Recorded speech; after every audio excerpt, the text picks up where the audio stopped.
Magsitayo po ang lahat bilang panimula sa ating banal na misa, makiisa sa pambungad na awit.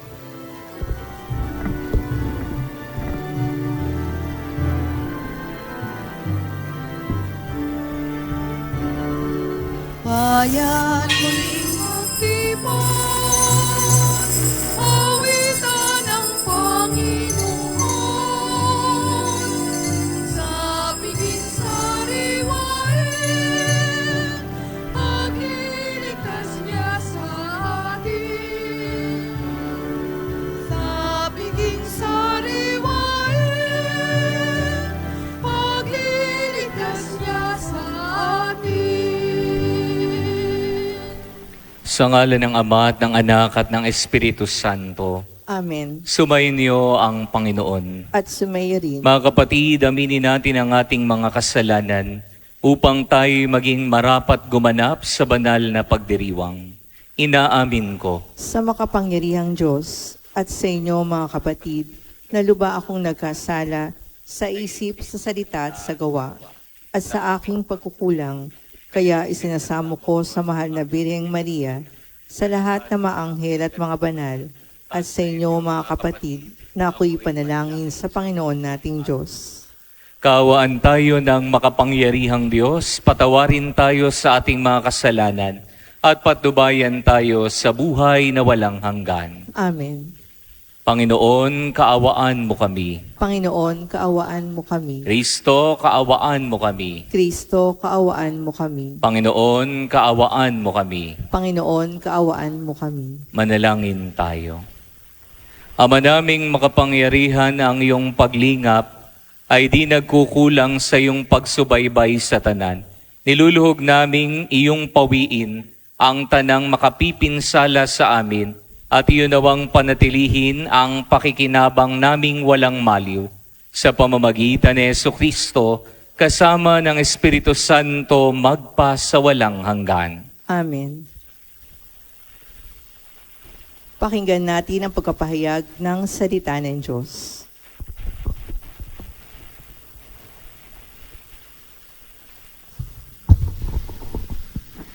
Ang salita ng Diyos mula sa ikalawang sulat ni Apostol San Pedro.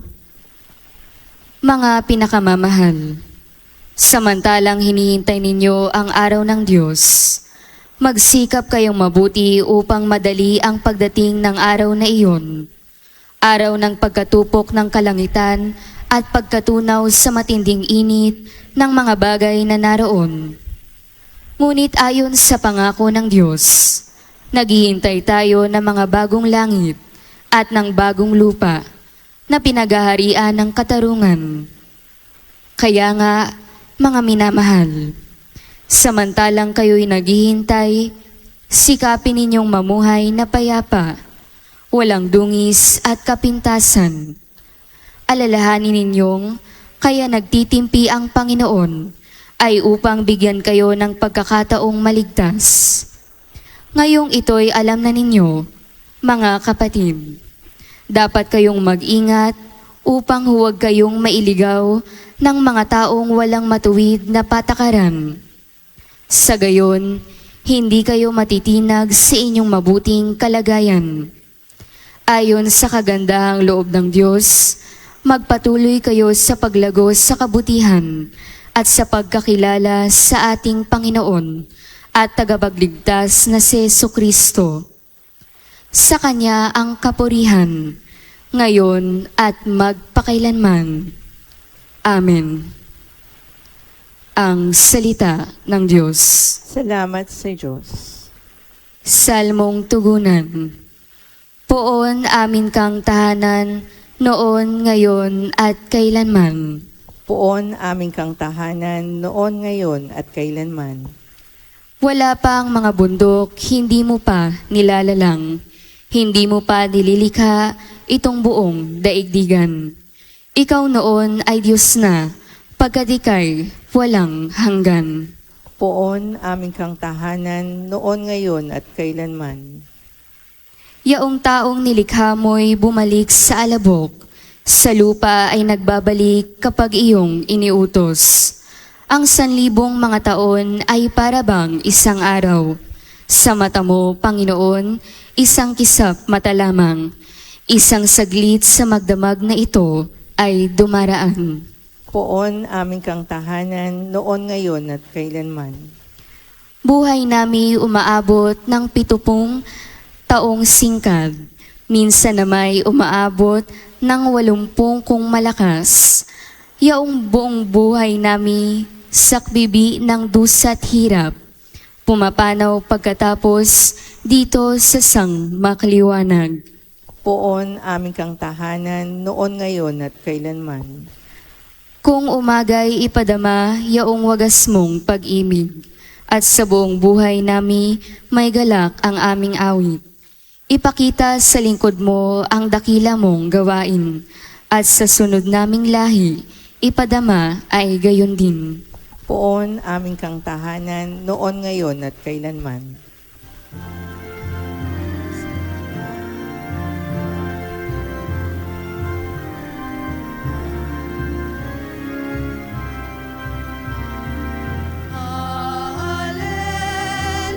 Alleluia, alleluia, alleluia, alleluia.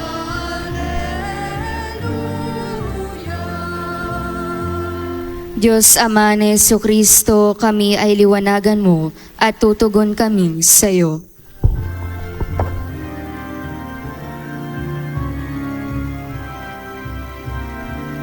Alleluia, alleluia,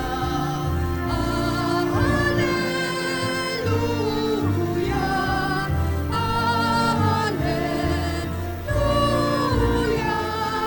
alleluia.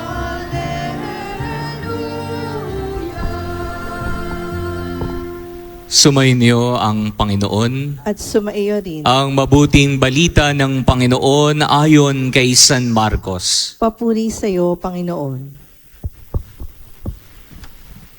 Noong panahong iyon, ilang pariseo at ilang kampo ni Herodes ang pinapunta kay Jesus upang siluin siya sa kanyang pananalita.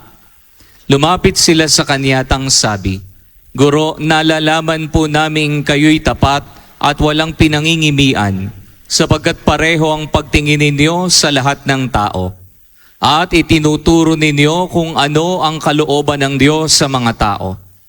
Naayon po ba sa kautusan ang pagbabayad ng buwis sa Sesar? Dapat ba kaming bumuwis o hindi?" Ngunit batid ni Jesus na sila'y nagkukunwari. Kaya't sinabi niya sa kanila, "Bakit ba ibig ninyo akong siluin? Bigyan niyo ako ng 1 denaryo, titingnan ko." At kanilang binigyan siya. "Kaninong larawan at pangalan ang nakaukit dito?" tanong ni Jesus. "Sa Sesar po," tugon nila. Sinabi ni Jesus, "Ibigay ninyo sa Sesar ang sa Sesar at sa Diyos ang sa Diyos." At sila'y namangha sa Kanya. Ang mabuting balita ng Panginoon. Pinupuri ka namin, Panginoong Hesukristo. Magandang umaga po mga kapatid. Magandang umaga rin po. Sa ating ebanghelyo po ngayong araw na ito, narinig po natin kung papaanong ang mga pariseo at ilang matatanda ng bayan ay sinilo si Jesus. Sinabi, "Nalalaman niyo po ba kung naaayon sa batas o kautusan ang pagbabayad ng buwis sa Sesar?" Yung Sesar po na tinutukoy ay yung gobyerno sa panahon nila. At dito po nakita ni Jesus na siya'y tinatanong upang masilo lamang. Kaya nakita niya na tuso itong mga taong ito. At kung gusto nila ay mauhulog si Jesus sa patibong ng kanilang pananalita. Sa isang masusing pagninilay po, makikita po natin na wala naman talaga sa kautusan ang patungkol sa pagbabayad ng buwis sa gobyerno. Pero makikita din po natin sa ating pagninilay, animoy ganito din po ang nangyayari ngayon. May mga tao pong magsasabi, na dapat may separation of church and state, na dapat hindi nangingialam ang simbahan sa politika. At ang ilan, idinudugtong pa nga po yung sinabi ni Jesus sa Ebanghelyo, na ang sabi ni Jesus, ibigay sa Cesar ang dapat sa Cesar at sa Diyos ang dapat sa Diyos. Ang tanong, ibig sabihin po ba nito ay dapat totally hindi na nangingialam, nakikisangkot, nakikilahok ang simbahan sa usaping politiko? Ang sagot po ay hindi. Sapagkat oo, nirerespeto po natin ang separation of church and state. Iba po yung batas ng simbahan sa batas ng gobyerno. May kanya-kanya pong batas. Subalit sa usaping moral at integridad, na ang tao na ang nakasalalay, mananatili bang nakatahimik na lang po ang simbahan at hahayaan na lang po na may mangyaring mga kasamaan at karumal-dumal na kaganapan sa paligid? Hindi po. Ang tanong, hindi na nga po ba tayo magsasalita at hahayaan na lang po natin ang mga bagay na ito? Of course, hindi po. Alam niyo po, honestly, ako po yung nalulungkot tuwing nakakatagpo po ng mga tao na anibagay sarado ang isipan sa simbahan. Kesyo, dapat magmisa na lang daw po kami at huwag nang makigulo sa politika. Maibahagi ko lang po nung kasagsagan po nung RH bill dati na naglalayong pumatay ng buhay kahit na nasa sinapupunan pa lamang. May ilang tao po ang nagsabi, wag na kayong gumulo dito. Ano ba alam niyo sa pamilya? Ganon din po sa usaping divorce. Ganon po yung sinasabi nila. Uulitin ko po yung sinabi ni Jesus sa Ebanghelyo, ibigay sa Cesar ang sa Cesar at sa Diyos ang sa Diyos.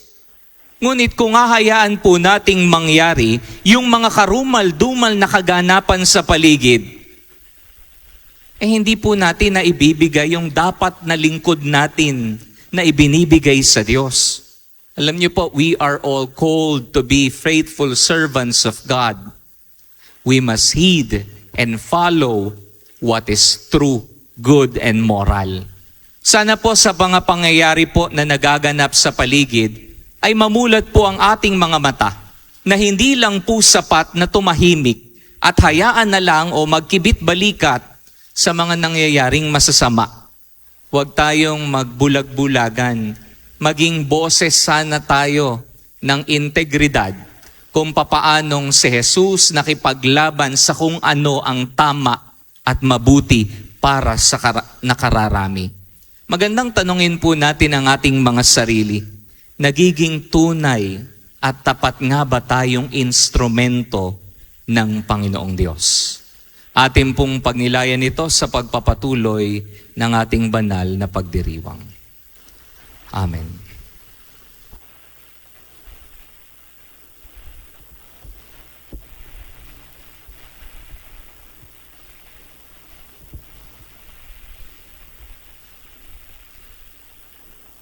Tatayo po ang lahat.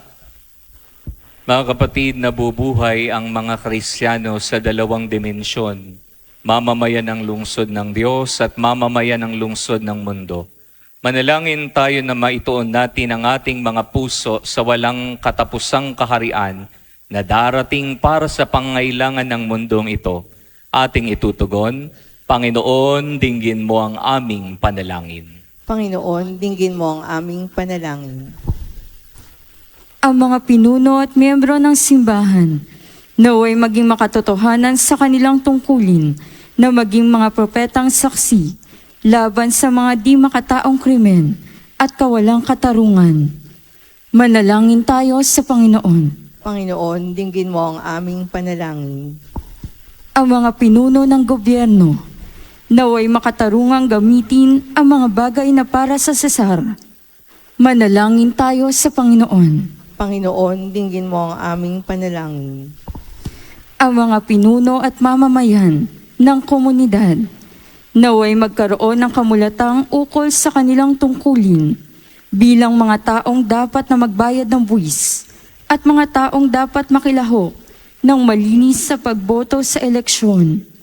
Manalangin tayo sa Panginoon. Panginoon, dinggin mo ang aming panalangin. Ang mga may sakit, naway maunawaan na nagiging isang dakilang biyaya ang kanilang paghihirap kapag iniugnay sa paghihirap ni Kristo. Manalangin tayo sa Panginoon. Panginoon, dinggin mo ang aming panalangin. Yaong mga tumawid na sa pinto ng kamatayan, naway makarating sa walang hanggang lungsod sa langit. Manalangin tayo sa Panginoon. Panginoon, dinggin mo ang aming panalangin. Panginoon ng kasaysayan, inilalagay namin sa iyong pagkalinga ang aming mga kahilingan. Nalalaman namin na ang lahat ng mga tao, panahon at pangyayari ay napapaloob sa iyong kalooban. Hinihiling namin ito sa pamamagitan ni Kristong aming Panginoon ngayon at magpasawalang hanggan. Amen.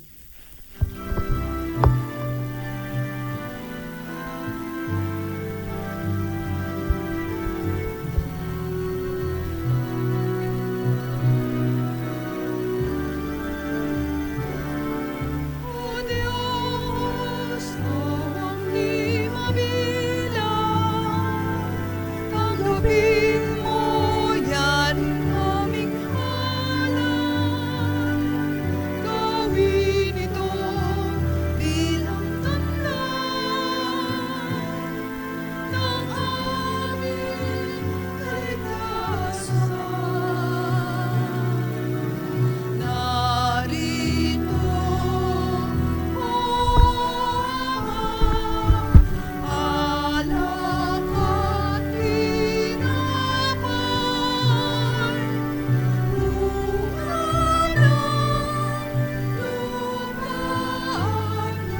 ng aming paggawa.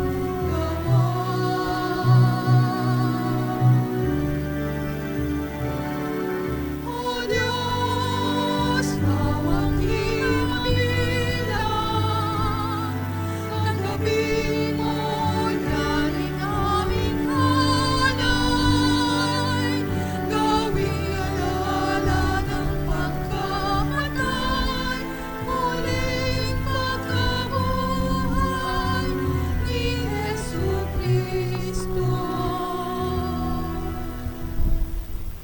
Manalangin kayo mga kapatid upang ang paghahain nati kalugdan ng Diyos sa mga makapangyarihan. Tanggapin nawa ng Panginoon ito paghahain sa iyong mga kamay, sa kapurihan niya at karangalan sa ating kapakinabangan at sa buong sambayanan niyang banal. Ama naming lumikha, sa iyong katapatan kami nagtitiwala. Ngayong ang mga alay aming iniyahanda at iniyahain dito sa banal mong dambana.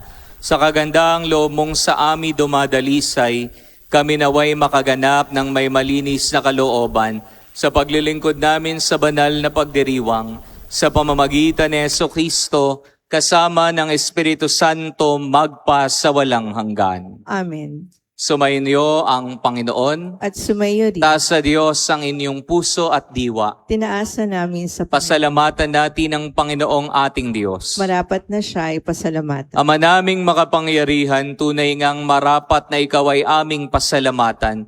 Kinalugod mong likain ang sanlibutan na iyong pinagbabago at dinarangal sa pamamagitan ng iyong anak na kinalulugdan, kaya't utang na loob ng iyong mga itinatangi at ng banal na kapiling mong lagi, ang iyong paghiliw at pagkakandili. Kaya kaisa ng mga anghel na nagsisiawit ng papuri sa iyo, nang walang humpay sa kalangitan kami nagbubunyi sa iyong kadakilaan. Santo, Santo, Santo, Panginoong Diyos ng mga hukbo, napupuno ang langit at lupa ng kadakilaan mo. O sana sa kaitaasan. Pinagpala ang naparirito sa ngalan ng Panginoon. O sana sa kaitaasan. Ama naming banal, ikaw ang bukal ng tanang kabanalan.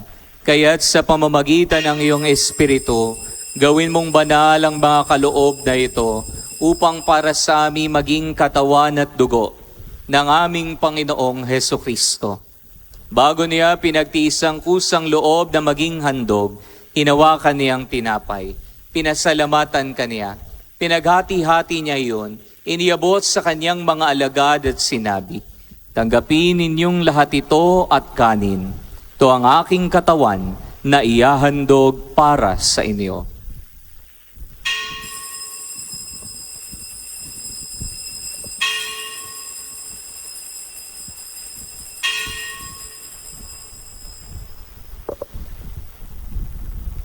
Gayon din naman nung matapos ang hapunan, hinawakan niyang kalis. Muli kaniyang pinasalamatan. Iniabot niyang kalis sa kaniyang mga alagad at sinabi, "Tanggapin ninyong lahat ito at inumin. Ito ang kalis ng aking dugo, ng bago at walang hanggang tipan. Ang aking dugo na ibubuhos para sa inyo at para sa lahat, sa ikapagpapatawad ng mga kasalanan. Gawin ninyo ito sa pag-alaala sa akin."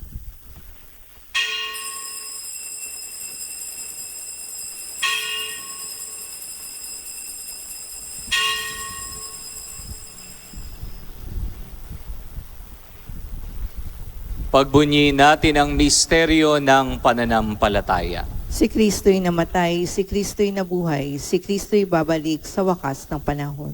Ama, ginagawa namin ngayon ang pag-alaala sa pagkamatay at muling pagkabuhay ng iyong anak.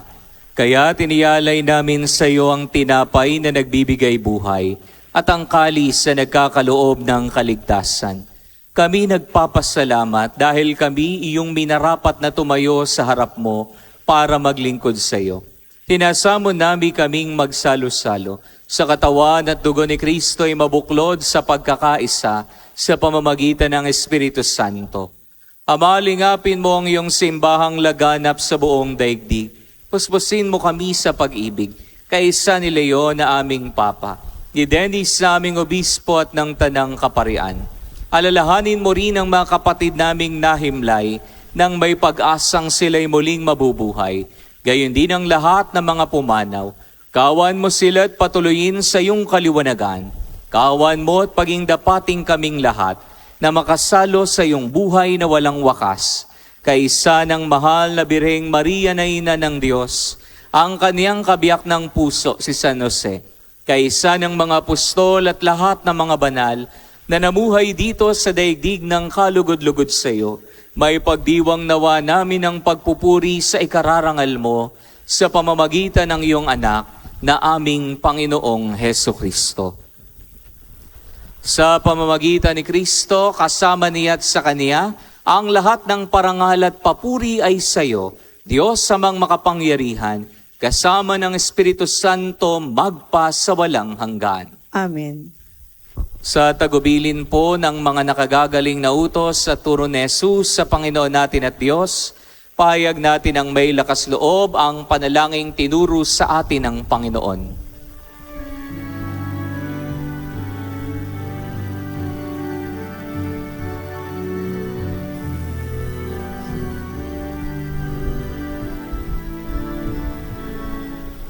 Ama namin, sumasalangit ka, sambahin ang ngalan mo.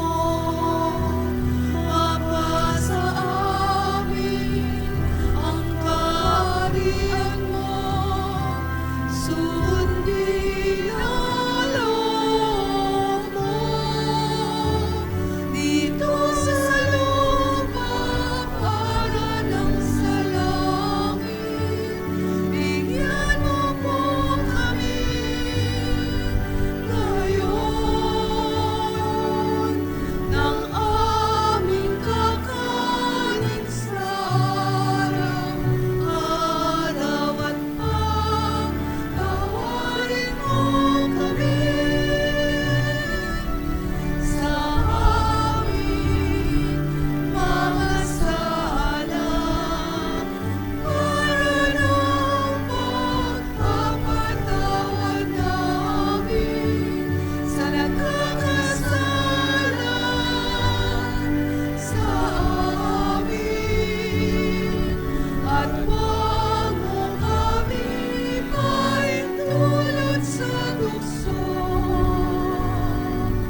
anyaya mo kami sa lahat ng masama.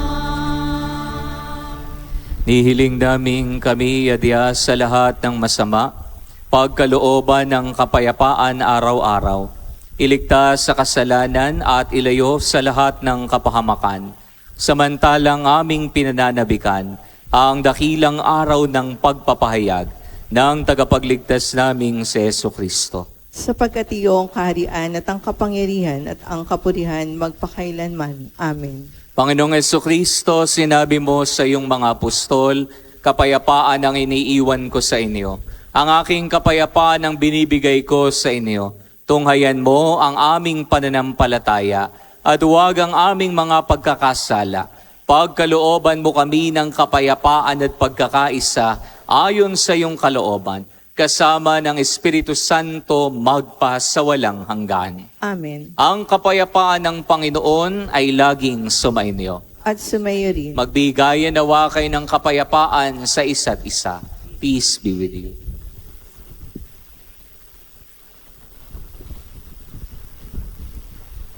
Kordero ng Diyos na nag-aalis ng mga kasalanan ng sanlibutan, maawa ka sa amin. Kordero ng Diyos na nag-aalis sa mga kasalanan ng sanlibutan, maawa ka sa amin. Kordero ng Diyos na nag-aalis sa mga kasalanan ng sanlibutan, ipagkaloob mo sa amin ang kapayapaan. Mga kapatid, ito ang kordero ng Diyos. Ito ang nag-aalis sa mga kasalanan ng sanlibutan. Mapapalad tayong inaanyayahan sa kaniyang banal na piging. Panginoon, hindi ako karapat-dapat na magpatuloy sa iyo, ngunit sa isang salita mo lamang ay gagaling na ako.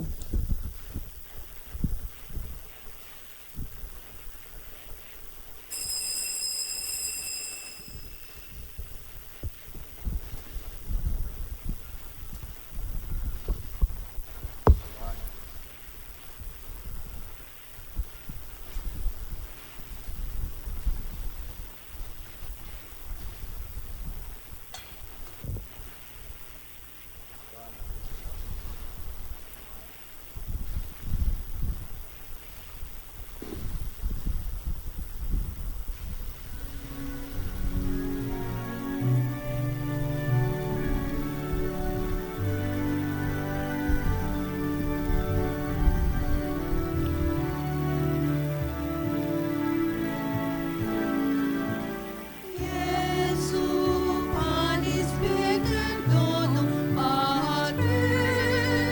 Jesu, fons vite aquae. Simus et pudus nostrae. Simus et pudus nostrae.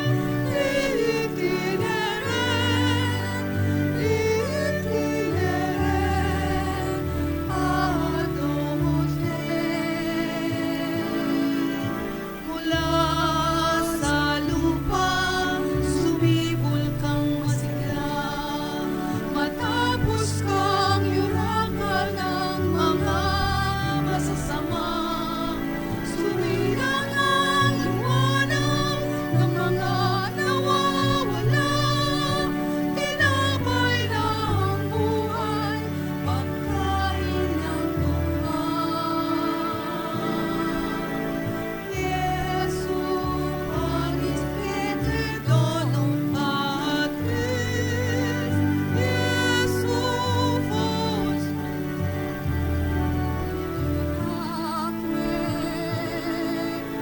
Stibus et pudus nostrae.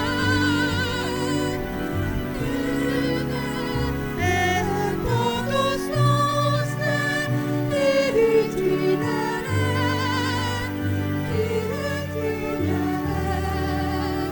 Ad domus Dei.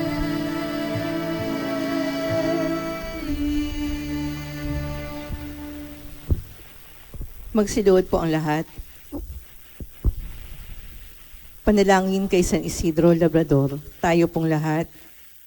Ama naming makapangyarihan, nagpapasalamat kami sa iyong walang hanggang kabutihan sa katauhan ng aming patron na si San Isidro Labrador. Siya ang aming halimbawa sa buhay kabanalan at tapat na paglilingkod sa iyo. Matularan nawa namin ang kanyang pagiging matyaga upang kami ay makaganap sa aming mga tungkulin ng may katapatan, kasipagan at pagmamahal. Siyang nagpatunay na ang pagsisikap na may kalakip na pananampalataya ay magdudulot ng kabanalan. Ama naming mapagmahal, itinataas namin sa iyo ang aming pamayanan at parokya na aming ipinaampon sa pamamatnubay at pagkalinga ng aming patron na si San Isidro Labrador. Nawa ito ay mabuklod sa diwa ng pagtutulungan at pagmamalasakit sa bawat isa.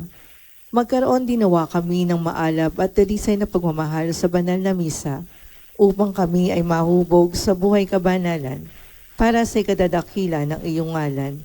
Sa tulong ng iyong biyaya at sa panalangin ng aming patron na si San Isidro Labrador, nakikiusap kami na pagkalooban mo ng taimtim na pag-ibig sa iyo upang patuloy kami na magsikap na isabuhay ang aral ng aming pananampalataya ng may malinis na kalooban at matiwasay na pamumuhay sa araw-araw.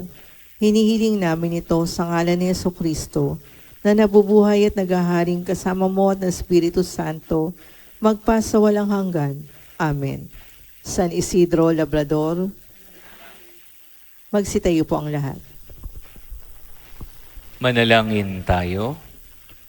Ama naming mapagmahal, pagharian mo sa iyong Espiritu, kaming pinapakinabang mo sa katawan at dugo ni Kristo upang di lamang sa pagsasalita, kundi rin naman sa pagsasagawa, ikaw ay aming maipagdangal at maging marapat kaming makapasok sa kaharian mo sa kalangitan.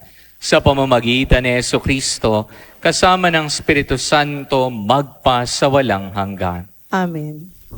Sumainyo ang Panginoon. At sumayo rin. Pagpalain nawa kayo ng makapangyarihang Diyos, Ama at Anak at ng Espiritu Santo. Amen. Tapos ang ating pagdiriwang, humayo kayo sa kapayapaan ni Jesucristo. Salamat sa Diyos. Purihin natin ang Panginoon.